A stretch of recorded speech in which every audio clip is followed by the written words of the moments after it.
श्री स्वामी समर्थ सर्वांना। बाजारामध्ये पांढरे शुभ्र मस्त आणि लुसलुशीत रसगुल्ले असतात, पण तेच घरी करायचं म्हटलं की चिवट आणि रबरासारखे होतात। मग करायचं काय? चला तर सांगते। आज मी आपल्या अन्नपूर्णा किचनमध्ये मऊ पांढरे आणि लुसलुशीत रसगुल्ले कसे करायचे। आता फेस्टिवल आलेला आहे आणि सगळीकडे स्वीट खूप जास्त प्रमाणात मागणी आहे, तर आपण हा घरच्या घरी स्वस्तात मस्त हा प्रकार बनवू शकतो आणि बाहेर गेले तर खूप महाग मिळतो। सुरुवातीला आपण इकडे दूध तापवायला ठेवलेले आणि इकडे आपण लिंबू पिळून गाळून घेतलेले दूध फाडण्यासाठी। तुम्ही व्हिनेगर पण यूज करू शकता याच्यासाठी, पण माझ्याकडे घरी लिंबू होतं तर मी तेच यूज करणार आहे। दुधाला उकळी फुटलेली आहे आणि थोडं थोडं त्याच्यामध्ये हे लिंबाचं पाणी ओतत राहायचं। एकदाच ओतायचं नाही, एकदाच ओतलं तर ते फायबरसारखं होतं, त्याच्यामुळे हे थोडं थोडं ओतत राहायचे। थोडं थांबून आणखी थोडं ओतायचे आणि हे कंटिन्यूस ढवळत राहायचे। पाणी आणि छेना वेगवेगळं होते आणि हे हिरवट पाणी दिसते तुम्हाला, ते पूर्णपणे वेगळं झालेलं आहे आणि हे जास्त वेळ त्याच्यामध्ये ठेवायचं पण नाही आहे। लवकर आपल्याला हे सेपरेट करून घ्यायचं। ते पूर्ण वेगळं झालेलं आहे आणि आपण लगेच आता हे सेपरेट करतोय। जास्त वेळ ठेवलं ते फायबरसारखं होतं पाण्यामध्ये, तर लगेच काढायचे ते आणि पटकन वेगळं करून घ्यायचे। आणि त्याच्यावर परत आपण काढल्याच्या नंतर त्यात थंड पाणी टाकायचे, जेणेकरून त्याच्यामध्ये जास्त फायबर तयार होणार नाही आणि त्याचं मग फॅट रिलीज व्हायला सुरुवात होते त्याच्यामध्ये। त्याच्यामुळे पटकन आपण हे काढून घ्यायचे आणि होता होईल तेवढं एक्सेस वॉटर काढून घ्यायचे त्याच्यामधलं आणि आपण अर्ध्या तासासाठी हे रेस्ट करायला ठेवायचे। या प्रकारे असं वॉश करून घ्यायचे 1-2 पाण्याने।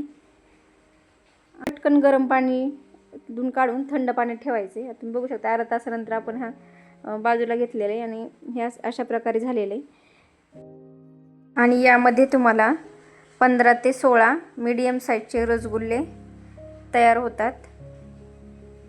मला 5 ते 7 मिनटं याला एकजीव करायला लागतात आणि आपल्या हाताचा जो खालचा भाग आहे त्याने आपण असं रगडून घ्यायचं याला, जेणेकरून तिथून आपल्याला जास्त जोर लागतो मळण्यासाठी आणि असं पूर्ण छान त्याला मॅश करून घ्यायचं एकजीव होईपर्यंत। आणि खूप वेळ जरी आपण त्याला मळून घेतलं तर त्याच्यामध्ये पण त्याचं तेल सुटायला लागतं आणि तेल सुटलं की ते विरघळतात एकतर पाण्यामध्ये टाकलं की, आणि एखादा टेबलस्पून त्याच्यामध्ये मैदा घालायचा, करून त्याला खूप छान अशी बाइंडिंग येईल आणि छान मळल्या जाईल हातावर।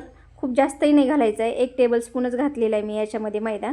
तुम्ही बघू शकता छान असा गोळा तयार झालेला आहे आणि आपण याचे आता छोटे छोटे बॉल बनवून घेणार आहोत। बॉल हे खूप मोठेही नका बनवू, जेणे पाण्यात टाकल्या फुगून ते डबल होतात, त्याच्यामुळे छोटे छोटे बॉल करून घ्यायचे आणि बॉल अशा प्रकारे करायचे। सेंटरला हातावर करायचे आणि खूप हलक्या हाताने प्रेस करत गोल करायचे।